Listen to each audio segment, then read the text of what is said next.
Bueno, se nos quedó un poquito de la clase sin grabar, pero bueno, vamos a iniciar con el tema de los principios. Por favor, para efectos del registro, nuevamente, los que puedan encender su cámara o manifestar con voz que están aquí presentes, les solicito porque nos ha pedido la petición en la universidad dejar ese registro de asistencia. Buenas noches, profe. Presente. Profe, yo, Jessica Álvarez. Profe, mi nombre es Daisy Villarreal. Kevin Narváez, profe. Buenas noches, profe Ángela Rojas.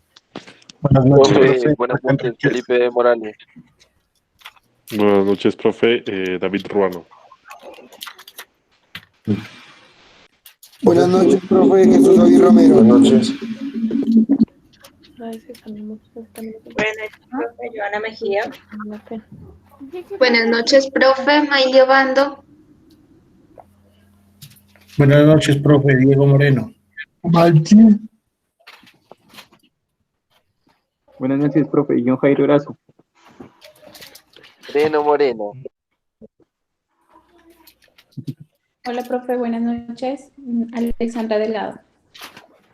Buenas noches, Junior Merevalo.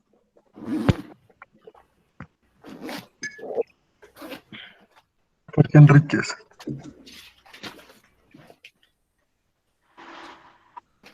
Listo, perfecto. Muchas gracias. Entonces, Vicente España. perfecto. Entonces, bueno, volvamos a apagar nuestros micrófonos entonces para volver a nuestra presentación. ¿Listo? Si de pronto dejan de ver la presentación, me informan para que todos estemos conectados allí con la pantalla. Bueno, entonces, una vez entendido entonces cómo está estructurado el ordenamiento jurídico laboral, cuáles son las diferencias entre reglas y principios, pues abordamos el tema de los principios del derecho del trabajo. El primero de los principios, sin lugar a dudas, es la garantía de la libertad del trabajo, es decir, la posibilidad de acceder libremente al trabajo, y ese va encaminado a un mandato que es garantizar el trabajo en las condiciones dignas y justas. Para partir de esto, pues hay un debate filosófico bastante grande, pero lo voy a resumir en dos escenarios. El primero, si ustedes toman en materia laboral, la Iglesia Católica ha tenido unas participaciones bastante interesantes, aunque ustedes no lo crean, sobre todo en materia sindical, pero la religión tiene que ver mucho con lo que es el origen del trabajo o cómo se ha entendido el trabajo. Ha permitido, y esa ha sido la discusión siempre entre esas dos corrientes del socialismo, el comunismo, el capitalismo, etcétera, etcétera, ¿ya? Porque se dice que la religión, en su momento la religión cristiana, tomó al trabajo de una manera peyorativa, en la medida en que, si ustedes acuden a Génesis 3:16, el trabajo fue la condena que impuso Dios al hombre por el pecado original. Entonces la Biblia nos dice que el hombre entonces ganarás el pan con el sudor de tu frente, y desde ahí hemos venido castigados laborando. ¿Listo? Esto es una concepción que tiene una trascendencia histórica enorme, porque parte de esa lucha, ¿ya?, de que la religión fue la que permitió el surgimiento del capitalismo y el sometimiento de un hombre por otro, y bueno, todo este debate que se ha dado. Pero hoy por hoy el derecho laboral ya no lo entendemos desde esa concepción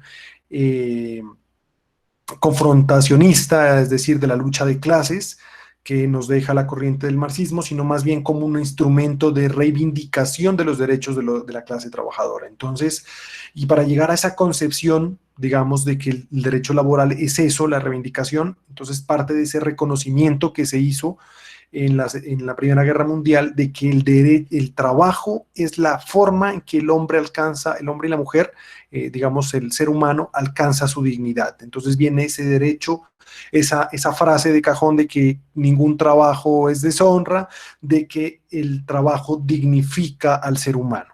Y entonces partimos de eso. El trabajo entonces es una forma de dignidad. Todo trabajo que cause indignidad, entonces no es trabajo. ¿ya?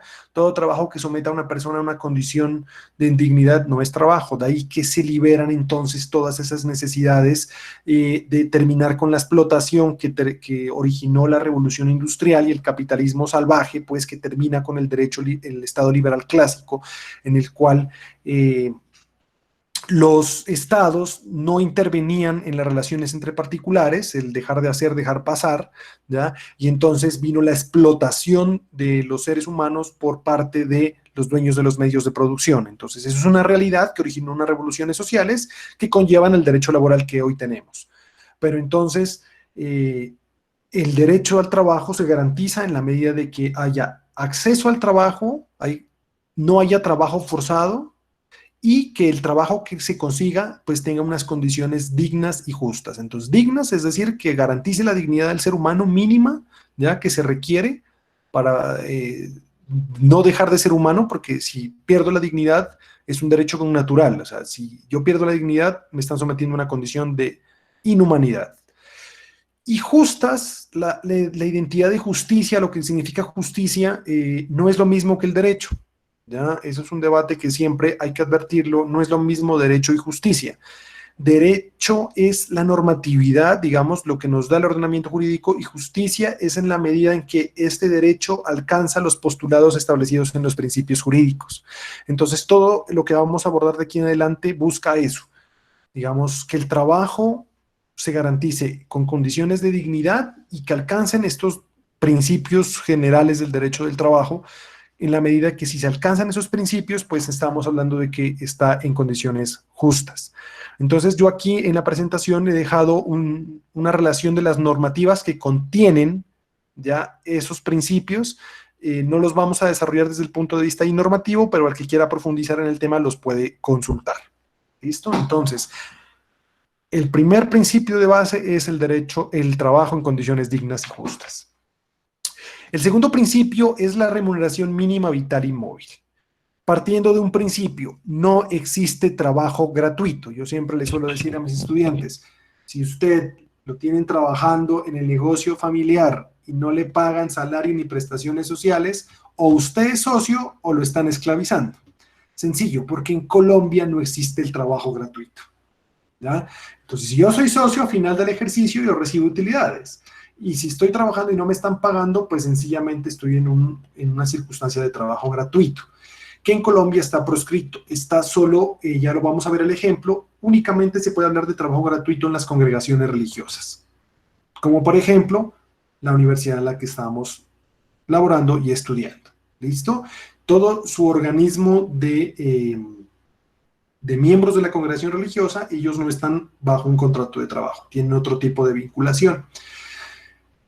En consecuencia, si hablamos de trabajo en condiciones dignas y que existe y que el trabajo es ese camino a conseguir la dignidad del ser humano, pues de igual manera existe entonces la necesidad de establecer una remuneración mínima. En Colombia entonces se habla de lo que es el salario mínimo.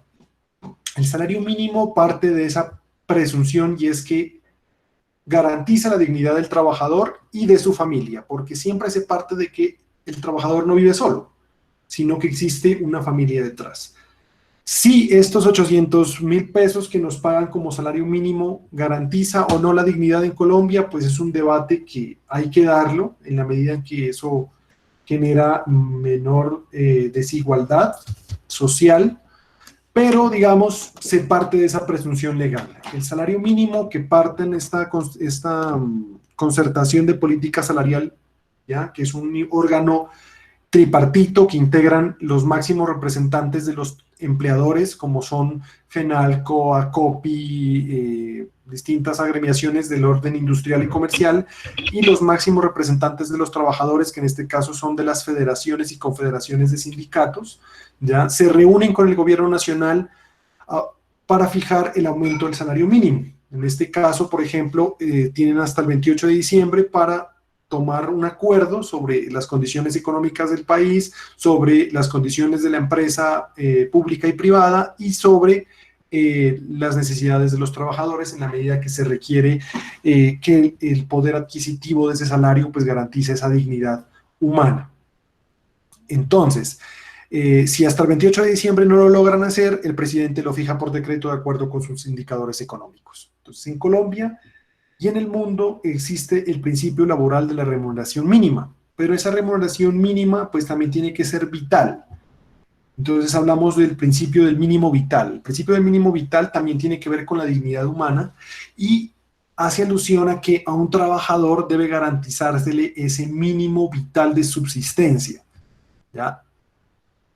El mínimo vital de subsistencia en Colombia es el salario mínimo, pero en algunas circunstancias hasta la mitad del salario mínimo. Ya vamos a ver cuando hay descuentos o nóminas o libranzas, descuentos de nómina o libranzas o embargos, que hasta dónde se puede descontarle el salario mínimo a una persona. Pero la vitalidad va con la vida, con el estilo de vida, con el proyecto de vida que tiene cada trabajador. Entonces no es lo mismo el mínimo vital de una persona que gana el salario mínimo que el que gana 5 a 10 millones de pesos. Entonces la vitalidad tiene que ver con eso, con que se garanticen unos salarios que permitan ya mantener ese estilo de vida de acuerdo también con la correspondencia a nuestra formación. Entonces ustedes se están formando como profesionales, algunos ya tienen otras profesiones. Entonces si yo tengo 2 profesiones, una especialización, una maestría, un doctorado, un postdoctorado, entonces el salario debe ser correspondiente a ese estilo de vida. ¿Listo? Y finalmente la movilidad del salario. La movilidad del salario tiene que ver con que el salario tiene que garantizar su poder adquisitivo y no puede estancarse. El único salario que tiene disposición legal de incremento es el salario mínimo. Si ustedes se ponen a buscar dónde está la norma que impone, por lo menos en el sector privado, el aumento del salario, no la van a encontrar, pero está el principio ya de remuneración móvil. Es decir, que yo tengo que garantizar que mis trabajadores mantengan su poder adquisitivo de su salario. Entonces, por ejemplo, hoy por hoy la crisis, la especulación, el aumento de precios que estamos viviendo, pues nos pone a pensar de que la plata que tenemos, que ganamos mensualmente, pues no nos va a alcanzar.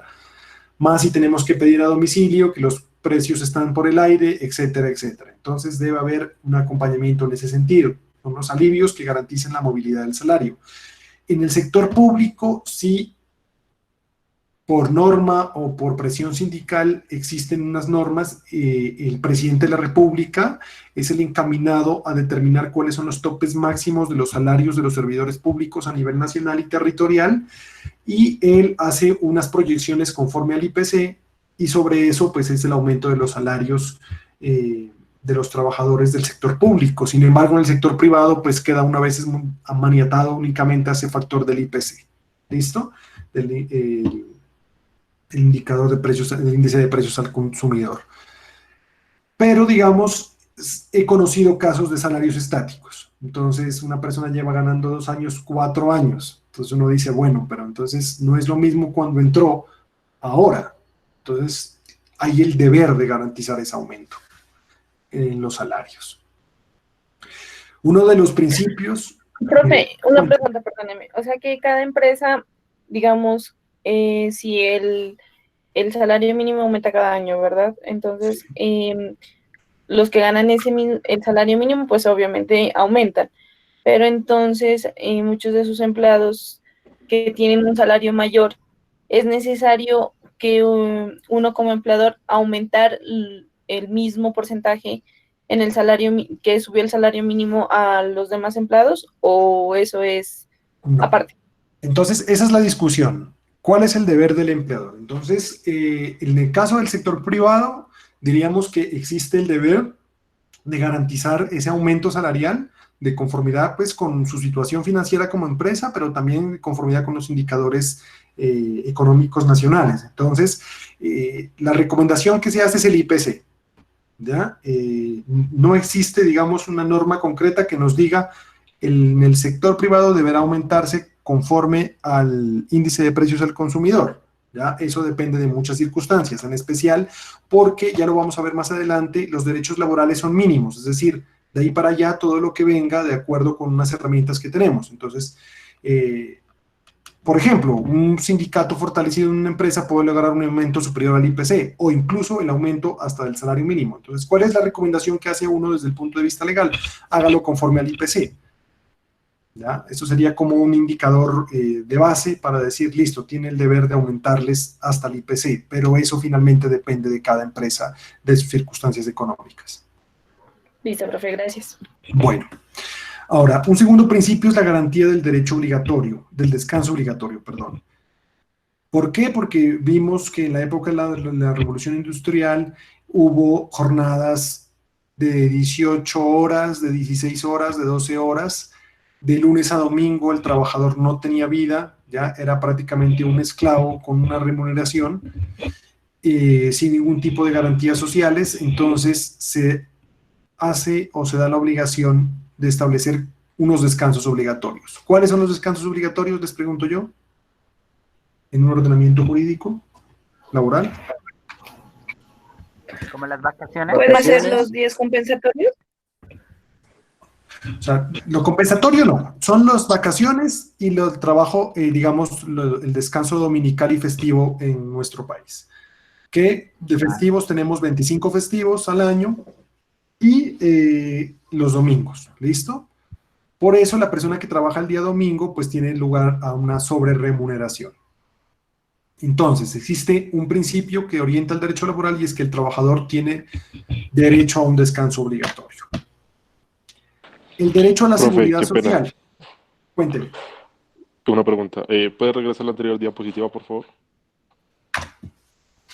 En el descanso obligatorio, ¿uno puede pagar al trabajador por los días que se supone que sería el descanso para él? ¿O Debe estaría mal hacerlo. hecho?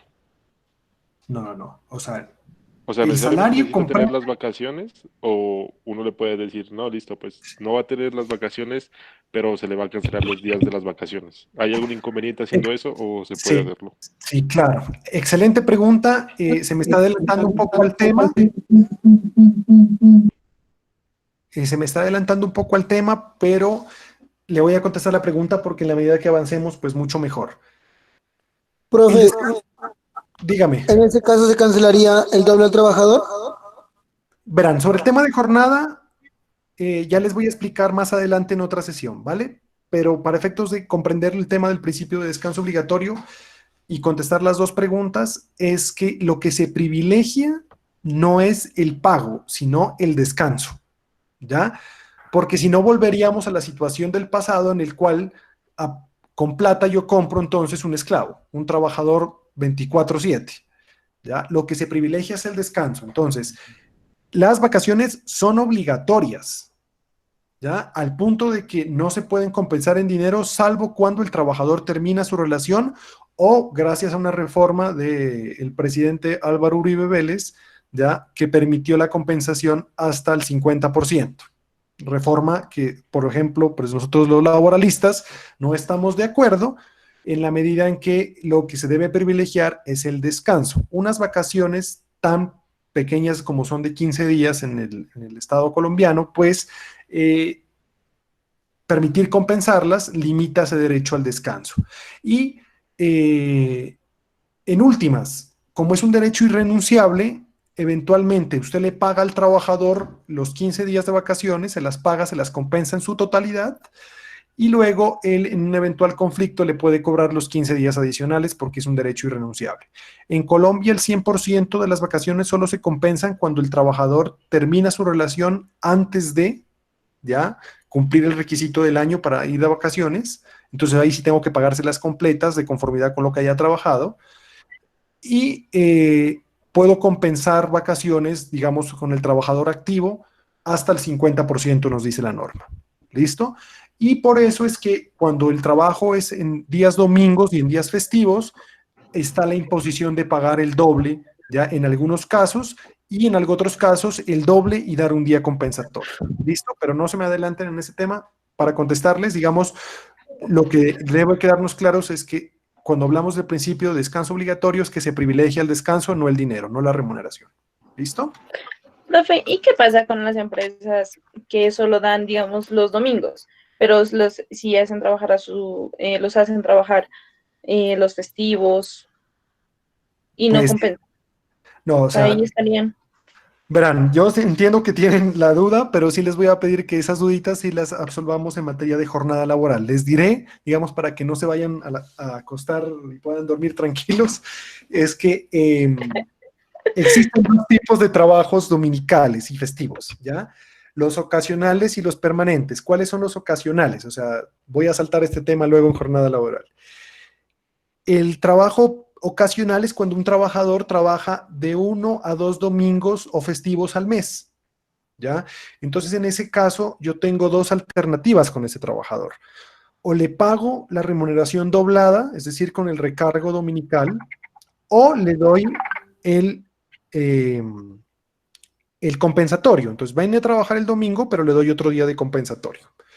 Pero cuando el trabajador es permanente, ya no es ocasional, sino permanente, es decir, una persona que trabaja normalmente, ya de 3 a 4 o más, ya domingos o festivos en la empresa, entonces en ese caso tengo que pagarle doblado y adicionalmente darle un día de descanso, porque yo no puedo dejar a un trabajador sin descanso. Entonces, si la empresa no está respetando ese derecho, y que es común y que ustedes van a tener muchísimos ejemplos del pago doble o del compensatorio, entonces pues está violando esos derechos y es plática que luego podemos cobrar en una demanda.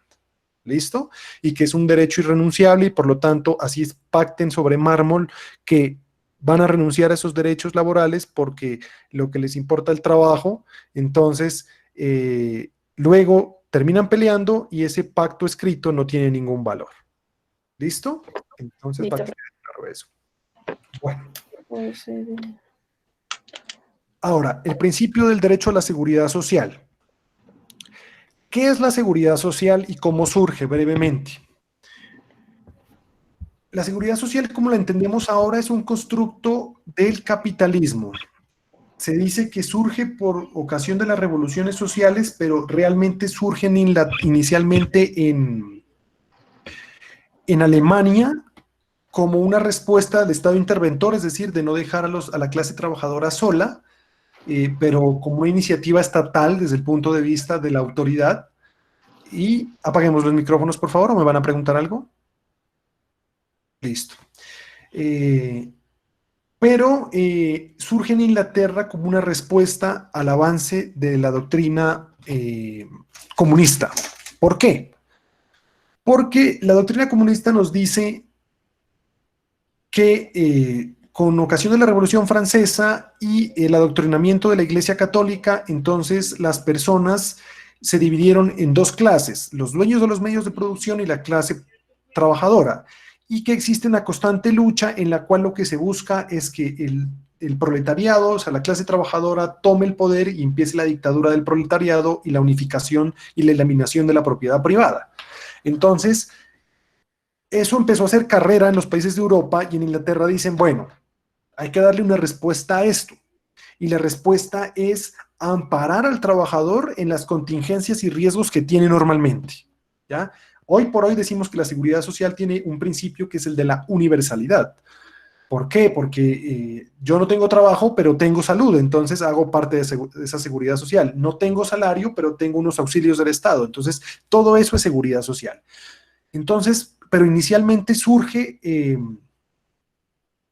como respuesta a esa doctrina en el sentido de amparar los riesgos mínimos a los que está sujeto el trabajador. ¿Cuáles son esos riesgos?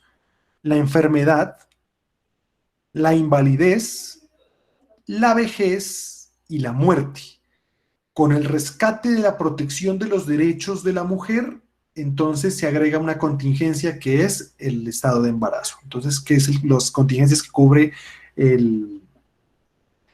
la seguridad social? Sea por origen común o sea por origen laboral, entonces la enfermedad, la invalidez, la vejez, una condición de todos los seres humanos, la muerte, entonces no dejar desprotegida a esa familia, que reciban una pensión de sobrevivientes, y el embarazo en el caso de proteger a la mujer para que no sea discriminada por ese caso. Entonces, el derecho a la seguridad social parte de eso, de que el derecho al trabajo ya no solamente es garantizar que la persona consiga un empleo y reciba una remuneración, sino que tengan unas garantías que lo ayuden o le eviten o mitiguen esos riesgos que se genera por el hecho de trabajar. ¿Listo? Hoy miraba un meme que decía, bueno, estoy en teletrabajo acá en la casa y si mi mujer me pega, entonces eso se considera un riesgo laboral. Entonces, son las nuevas disyuntivas, ¿no? Las nuevas interrogantes que nos pone si las empresas están en este momento preparadas y el sistema de seguridad social para afrontar los riesgos a los que están sometidos los trabajadores en casa. Lo dejo para la discusión posterior cuando abordemos el tema de seguridad social. Bueno, viene el principio de no discriminación contra la mujer. ¿Y por qué edificado como principio? Porque el derecho laboral reconoce ya que existen unos sujetos tradicionalmente discriminados. Siempre en un ordenamiento constitucional y social de derecho como el colombiano, siempre va a haber esa frase de los sujetos de especial protección constitucional. En materia laboral se reconoce que es el derecho, se reconoce tradicionalmente que existe una discriminación contra la mujer en materia laboral, y que no solamente contra la mujer, sino también contra los menores de edad. El reciente Día de la Mujer que se acaba de conmemorar, pues es una representación de este principio de no discriminación contra la mujer. Recordemos de que tradicionalmente, en ese apogeo de la industria norteamericana especialmente, se aprovechaba de los niños y de las mujeres porque el derecho no regulaba sus derechos laborales, regulaba solo el de los hombres. Entonces se aprovechaba de vincular a menores de edad y a mujeres para explotarlos. Cuando estas mujeres se atrincheran, ¿ya?, para efectos de exigir sus derechos, como lo hacían los sindicatos de varones, ¿ya?, en ese momento la respuesta del Estado, como lo hicieron aquí en Colombia con la masacre de las Maraneras, fue mandarles la fuerza pública y en últimas permitieron que quemaran la empresa con todas y ellas ahí dentro. Entonces, es un reconocimiento, una protección especial porque se reconoce que son sujetos de especial protección porque han sido tradicionalmente discriminados. Otro ejemplo, la denominada ley de cuotas. Entonces, la ley de cuotas en el sector, desde mi punto de vista, de mi experiencia, si alguien tiene otra percepción, me gustaría que la comparta o lo iremos discutiendo, pero por lo menos en mi experiencia profesional yo me he dado cuenta de que hasta el nivel profesional cada día son más las mujeres que ocupan los cargos, desde el nivel asistencial hasta el nivel profesional, y que son más pocos los hombres los que ocupan los cargos. Entonces, digamos que la sociedad ha evolucionado a ese punto de eliminar esa barrera de acceso, inclusive porque científicamente pues ya se ha tomado se ha llegado a las conclusiones del tema de orden, de inteligencias múltiples, etcétera, etcétera, que favorecen a la mujer en ese sentido el acceso al trabajo. Sin embargo, en el sector directivo, en los cargos directivos, todavía tenemos discriminación. Entonces, tenemos leyes en Colombia, como la ley de cuotas, que establecen que en el sector público al menos el 30% de los cargos directivos deben ser ocupados por mujeres. Desde la experiencia, en el sector público les puedo decir que los administradores directivos públicos cumplen eso por mera imposición de la ley. No he visto que por más progresista que sea el servidor, lo hacen por cumplimiento, ¿ya? Muchas veces lo que se busca es que ojalá fuera un 50% y un 50%, y una vez esté amoldado eso, pues elimine esa barrera para que puedan acceder mucho más. Entonces, porque es una normativa que genera discriminación, pensaría yo, ¿no? Las teorías racionalistas del feminismo dicen que las leyes que protegen a la mujer tienden más a discriminarlas. Entonces, pero la idea es esa, ¿no? Buscar que haya una igualdad. Pero en el sector privado sí la cosa está muy mal. Yo escuchaba justamente a raíz del Día de la Mujer algunas entrevistas en la radio, en unos podcasts, que dicen que en el sector privado sigue habiendo discriminación en el sector directivo, en los cargos directivos. Entonces, este principio busca es eso, eliminar esa barrera y lograr de que la mujer pueda ocupar en igualdad de condiciones que el hombre todos los cargos que tengan que haber. ¿Pero por qué se establece como principio? Por ese reconocimiento a esa tradicional discriminación que han sufrido. Bueno, el derecho de asociación sindical, que yo lo voy a compasar con estos tres derechos. El tiempo no nos va a permitir ahondar en esto, pero si lo podemos hacer extracurricular, es decir, hacer una sesión de esta sobre el derecho sindical, me gustaría mucho que me lo permitieran, pero inicialmente vamos a decir que no se va a poder abordar porque son 2 materias en una las que ustedes tienen que abordar. Por lo menos en el plan de trabajo que me entregó la doctora María Alejandra, pues me ha señalado en su experiencia que no ha sido posible abordar el tema del derecho colectivo. Sin embargo, vamos a decir que los trabajadores tienen el derecho como principio, el derecho a asociarse sindicalmente. Yo en esto siempre hago una advertencia. En Colombia tenemos una mala percepción del sindicalismo y en especial porque son evidentes los ejemplos de la quiebra de la empresa pública, de la industria pública a causa del sindicalismo. Pero yo voy a decir que no es a causa del sindicalismo que se quebró la empresa de la industria pública en Colombia. Fue a causa de otro fenómeno que todos conocemos porque todos los días nos muestran noticias, que es la corrupción. ¿Por qué? El derecho de asociación sindical parte de 3 elementos. Primero, el derecho a crear sindicatos. ¿Qué es un sindicato? Un cuerpo de 25 personas para el caso colombiano que busca mejorar las condiciones de vida de los trabajadores. ¿Cómo las mejora? Procurándose autoayudas mutuas, ya una especie de mutualismo, como surge el sindicalismo, pero finalmente a través de un proceso de conflicto, de negociación con el empleador para mejorar las condiciones. Parte de un principio, entonces, de que yo puedo crear sindicatos para negociar colectivamente mis derechos. Entonces hay que tener claro, todo lo que vamos a ver en el Código Sustantivo del Trabajo es lo mínimo. Por eso se llaman garantías mínimas e irrenunciables. De ahí para allá, el trabajador puede negociar sus condiciones, ¿ya? Pero lo mínimo, lo que no puede tocarse, es lo que está contenido en el código.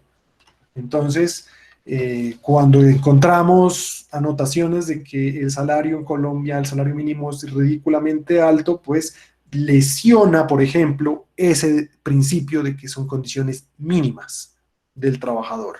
¿Listo? Entonces, el derecho de asociación sindical tiene 3 manifestaciones. Primero, el derecho a crear sindicatos. Segundo, el derecho a afiliarse o no a un sindicato. Es decir, a mí no me pueden obligar a afiliarme, o el derecho a poderme afiliar sin que el empleador me discrimine. Y tercero, el derecho a retirarme del sindicato. ¿Listo? Tiene esas 3 expresiones. Pero de nada me sirve un sindicato si yo no tengo la posibilidad de negociar. Entonces está el derecho a la negociación colectiva, que es el denominado conflicto colectivo del trabajo, y es que el sindicato le hace una petición al empleador de que mejore las condiciones que tienen en sus contratos. Con ocasión de la negociación puede darse 2 resultados, una convención colectiva en la cual se mejoren las condiciones, ¿ya? O puede darse de que el empleador no quiera negociar, ni siquiera los escuche, se encierre y no le haga caso omiso, o que vaya a la negociación a calentar el puesto, como se dice, y les diga no, no, no, no, no a todo sin ninguna justificación. Entonces, cuando ese sindicato o ese grupo de trabajadores no sindicalizados, ya porque los trabajadores no sindicalizados en grupo pueden hacer lo mismo, miran esa reticencia del empleador en negociar, entonces se activa otro derecho que es el derecho a la huelga, que es un mecanismo de presión para lograr que ese empleador negocie. Y en Colombia la huelga se puede mantener hasta por 60 días, además de los pasos de los días adicionales del procedimiento de la huelga. Entonces, esto conforma lo que es el derecho laboral colectivo, pero es un principio esencial del trabajo. El derecho a crear sindicatos, el derecho a negociar con ese sindicato y el derecho a irse a huelga en caso de que la negociación fracase. ¿Listo? Entonces, importantes derechos. Y quitarnos esa imagen de que el sindicalismo quiebra empresas. El sindicalismo bien llevado, como es llevado en algunos países como Europa, lo que hace es mejorar las condiciones de trabajo y de la empresa. Bueno, regulación del trabajo infantil. En Colombia tenemos regulado el trabajo infantil, se han suscrito unos acuerdos, unos convenios internacionales sobre la materia, pero lo que busca este principio es ya la eliminación del trabajo infantil. Ya en la medida de que se prohíba el trabajo infantil, se entiende que se mejoran las condiciones sociales. Sin embargo, en países como los nuestros, pues, se hace necesario regular, ¿ya? ese trabajo. Entonces, en Colombia, les hago la pregunta, ¿a partir de qué edad se puede trabajar? Desde los 18 años, y si es menor de edad, tiene que tener autorización de los padres. ¿Pero desde qué edad menor de edad? No, puede ser un niño de meses, siempre y cuando tenga autorización de padres y tiene que diligenciar unos permisos, hasta donde nos explicaba la profe. Pueden Bueno, trabajar entonces, pueden trabajar como para ser comerciales, ese tipo de cosas. Listo, entonces. Depende para el tipo de labor que la desee realizar el menor de edad. Perfecto. De acuerdo a lo Entonces, que es menor de edad, se establecen los tiempos, los horarios que pueden trabajar, porque según la edad no hay determinadas horas, ¿verdad?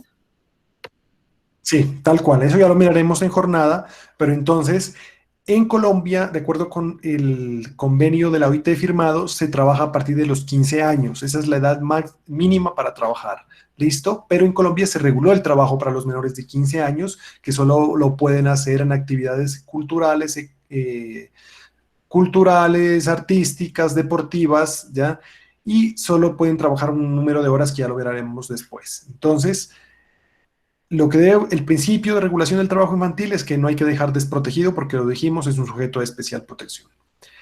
El tema de no discriminación es de que para acceder al trabajo no debe haber ningún tipo de discriminación ni social, económica, ni cultural, ni de origen familiar, etcétera, etcétera, etcétera. Este principio, pues, es base, es antiguo, ya de que no debe haber ningún tipo de discriminación para acceder al trabajo, pero lastimosamente en sociedades como la nuestra y especialmente en una sociedad pequeña como la nariñense, la pastusa, pues miramos que todavía hay mucho atadura al fenómeno de lo que denominamos vulgarmente la rosca, ¿ya?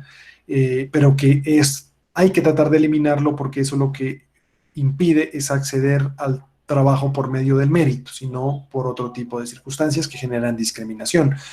Recordar que a partir del 2010 la discriminación es delito, ¿ya? Puede irse uno a la cárcel por establecer un tema de discriminación, peor en un escenario laboral. Uno pensaría, ahorita hace unos días se celebró la reivindicación de los derechos de la afrocolombianidad y la Corte Constitucional, por ejemplo, publicaba unos videos en el cual se nota que todavía hay demandas laborales en Colombia por temas de discriminación racial. Uno diría, bueno, que eso ya es un evento superado, pero sigue habiendo discriminación. Entonces, pero el principio de no discriminación. Bueno, nosotros en nuestra clase vamos hasta las 9:20. Entonces, abordemos este principio protector, ¿ya? Y terminamos. Este principio protector es el que ustedes ya analizaron. Listo, 9:15 acabamos.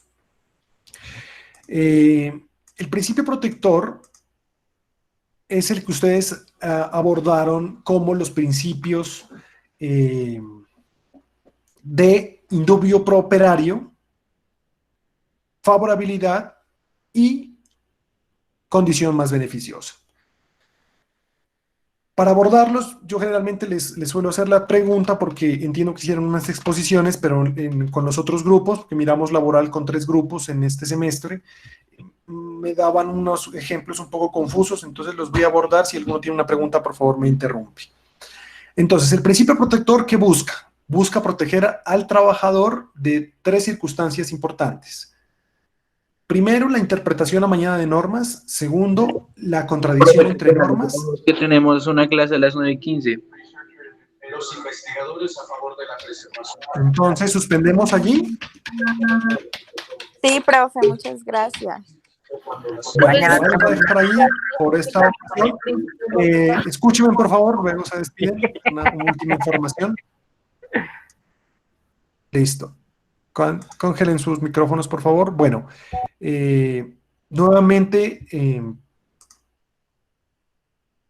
permítame, qué pena. Bueno, nuevamente ponerme a su disposición como el abogado de la carrera de mercadeo, con el profesor abogado y de administración, pues ponerme a su disposición para lo que necesiten, no solo para los temas académicos, sino en cualquier circunstancia que requieran, desde mi profesión o desde mi punto de vista personal, pues estamos a su disposición, ¿vale? Entonces, un gusto, qué lástima que no nos hayamos podido conocer presencialmente, pero vamos a seguir abordando la temática. Entonces, con ustedes volvemos a tener clase el día de mañana. Entonces, mañana ya está agendado, nos vemos mañana a las 9:20. ¿Listo? Profe, qué pena, ¿usted nos puede regalar su contacto celular? Está en el correo que les envié, está el número. ¿Listo? Vale, profe, gracias. Que tenga buena noche. Igualmente, Igualmente, profe, que esté bien. les agradezco a ustedes por su Bueno, participación. hasta luego, profe. Muchas gracias, profe. Que estén bien. Hasta luego, profe. Hasta luego, luego, que estén bien. profe. Hasta luego, profe, gracias. Hasta luego, profe, gracias.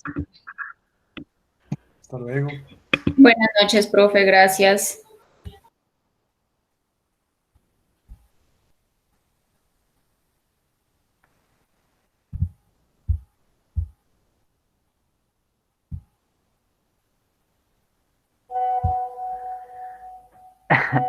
Gracias, profe. Hasta luego. Muchas gracias. Con mucho gusto. El gusto.